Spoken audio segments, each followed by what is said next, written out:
Um, I work for Aviva Family Violence Services with a service called ReachOut. Initially, I was going to talk to you all about my service, which was great, and then we've got a couple of other initiatives. I said, could you please add those as well?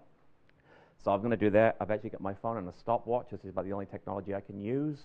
So I'll be able to tell you exactly where I'm up to and what I'm doing.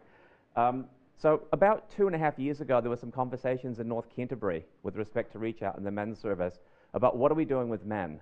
So typically, the way it's always worked is, since about 1995, 96, the refuges have received polls to be able to contact and support the women, and the men have waited to be mandated for the most part.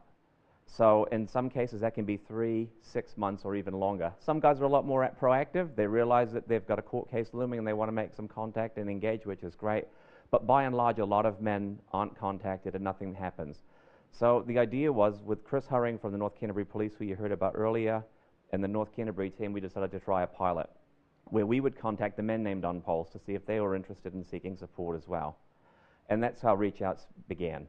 So initially in North Canterbury, we've done that and we've done it well, but as things change and grow, NGOs have heard about it, probation's heard about it, Child, Youth and Families heard about it.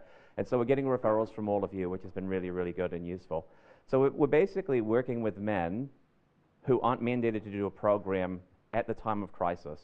So for instance, the first guy that I picked up in Christchurch was involved in an incident where he assaulted his partner on the sofa.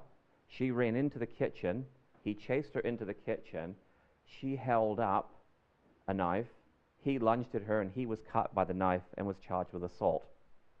Now, I've run enough groups at Stopping Violence Services and at Relationship Services to know that if that guy 3 to 6 months later came into the group, he'd say, what am I doing here? My missus stabbed me. Because I was actually able to work with him like about a day after he got out of hospital and sat down, because we do outreach work, in his lounge, he was able to take me through that and said, actually, she stabbed me because I tried to punch her. And so the ability to engage with guys and get them before they become resistant is hugely important. So for me, I call it like it's a cognitive sort of narrative distortion. So they tell the same lie long enough, they start to believe it. And then if they start to talk to people who they're working and hanging about with about this lie, then it starts to build. And so months down the track, you've got a very, very pre-contemplative man. And I think there's a lot of guys that are working very skillfully with that pre-contemplation, but could we get to them earlier? So that's the premise behind ReachOut. So we try as much as possible to look at balancing things as much as we can from a power dynamic. So I'm in an office, you're coming to see me, it's on my time scale, you're going to come and see me for 50 minutes, you're going to talk about the stuff I want to talk about, and then you're going to leave. It's like that. What we try to do is negotiate a time to come together.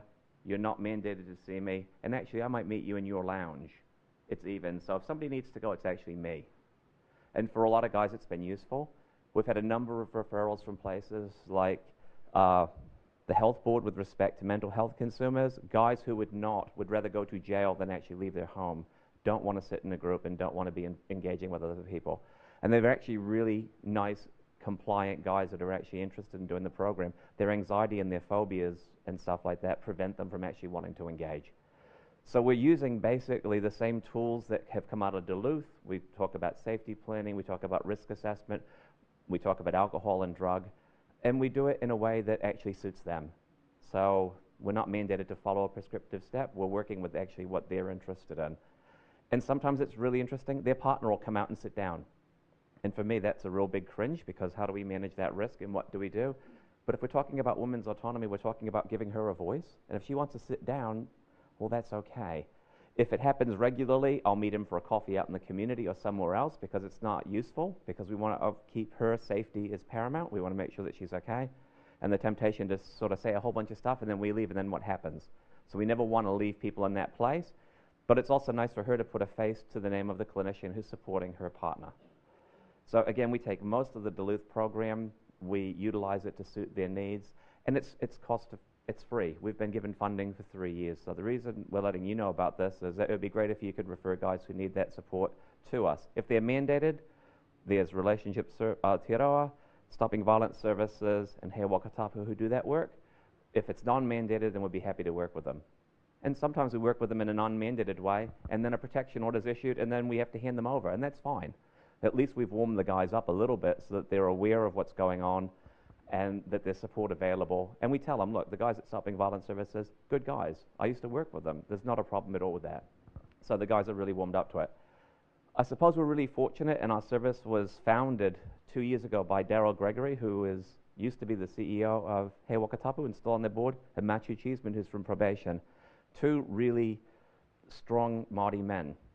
And I suppose the service has had a real Māori flavor to it. We're really, really fortunate. So the length of the appointment is kind of about 60 to 90 minutes.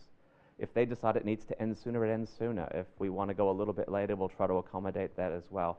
So we're not so bound rigidly by it. And again, we'll meet them in the community and do whatever we can to support them.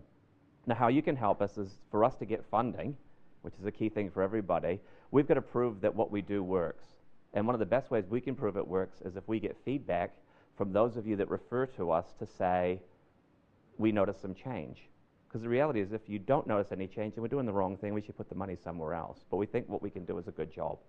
So obviously, if there's a social worker or there's a counselor or there's another agency involved, the likelihood of that man staying engaged with that family or whānau staying engaged with us is going to be greater. So again, more eyes and more people involved is going to create better support as we sort of gather around families. So that's what we're letting you know about that. And again, the program is as long as, trying to think, look at my phone. Okay, 7 minutes, I'm good. I had one guy that I worked with, I saw him 3 times, and my colleague in North Canterbury said, can I talk to you about this guy? And my first thought was, in defense of myself, I only worked with him twice, maybe 3 times. Why? What happened? And she said, I know his wife, and she said that for him, it clicked. He didn't need to come back because their life is better, and it's been 6 months. She wanted to say thank you. So all we did was have a couple of conversations, which to me were all common sense. For him, they weren't, and he got it. There's another guy that I've worked with for 8 years. I started with him at Stopping Violence Services. He earned all 3 protection orders with 3 different women that he had, and I worked through him with most of those individual and group programs. He heard I was at Relationships Aotearoa and came for earthquake counseling. And then his social worker, who's involved with the whole family, said, oh, Andy's over at Aviva now. And the first question he asked me was, will it be for 12 weeks? And I said, no, we can work as long as we want. We've been together for 9 months, and in that time, he's not been arrested. He hasn't been to jail. There's been a few police call-outs, but he's actually been able to keep things calm. So I suppose what a lot of our men actually need is uncles, guys that are going to be there for them, not just for a couple of weeks, but guys that are going to be with them for the long run. And the issue for us is going to be how do we service that and how do we support it. But I've got 4 or 5 guys that I think like kind of nephews. They might think other things, but we'll just keep it, you know, family reunions and stuff, we'll keep it there. But it's really nice to be able to do that, to know their children, to get to know their partners, their mums, and the wider people around them. So I think that's been the real joy of what I'm doing. I've really, really enjoyed it. So that's enough about what I do. Now, what button do I hit, Joe? The up arrow? Oh, the sideways arrow. Okay, so this is about our other services, and I think Bianca talked about our women's services and children's services as part of the wider thing that all the refuges do, and we do that, and we do it really well. So that's just a couple of our brochures.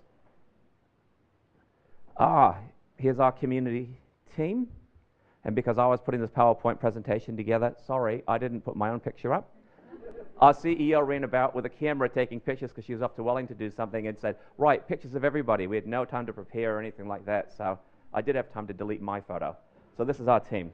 So that's our community team, and you've got Liz and Anita here with us at the moment, and Tanya. So all 3 are there, so you can make yourself known to them. Right. Now, this is Safe at Home. I think Bianca talked about it, which is an exciting initiative. It's from Shine up in Auckland.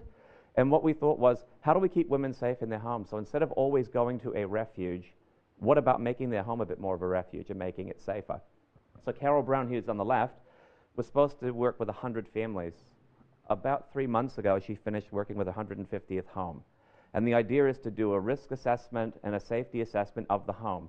So if you've got a guy creeping about in the bushes hiding, what about getting a gardener to cut the bushes down so he can't creep around the bushes? If you've got an issue with locks and security in the house, why not change the locks and make her safer than taking her out of her home? So I think, I'm looking at Liz, and it's 150 as of a few months ago, and I'm sure it's more, probably 160, 170 homes that we've secured. And the reality is, as a result of that, the women feel safer, and there's been no incidents of men going back and doing any harm to those homes. So I'm sure part of it will be what we do. Part of it will be a placebo effect that if you feel safe and your mana's enhanced, that you're going to project that out as well. So that's safe at home. I think we've got a few brochures in the back for that. This is our intentional peer support service with April to the left, Sharon to the right, and Beryl, who manages it. Intentional peer support is a concept that came from the States that Beryl's been working with, predominantly in mental health. The idea is, what about getting somebody who's had a lived experience of family violence to walk alongside somebody and support them in that journey? So it's not just about a clinician who's going to help make changes for you or to support you to make changes, but just somebody that you can meet with to talk to. So the same concept that works really well with, I think it's ComCare, also works really well with intentional peer support. So that idea is to grow it, and we're hopefully looking at how to grow that for the men. Because when we go back to our men's service, there's myself and a man called Ramon York who's working in North Canterbury. There's two of us. We can probably work with about 30 guys, and as the service grows, it's going to be what do we do and how do we support these guys going forward. So it might be that we have men also supporting the women in what they're doing. So again, supporting people by having a lived experience, which can be quite powerful as well.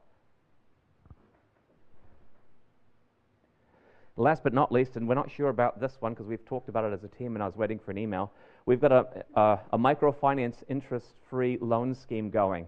Now, I understand there's an alliance of 6 agencies that are working together that can make referrals, but at some point in the near future, we'll be rolling this out to other people. So one of the things that we know for particularly women at risk is that poverty is a huge issue for them.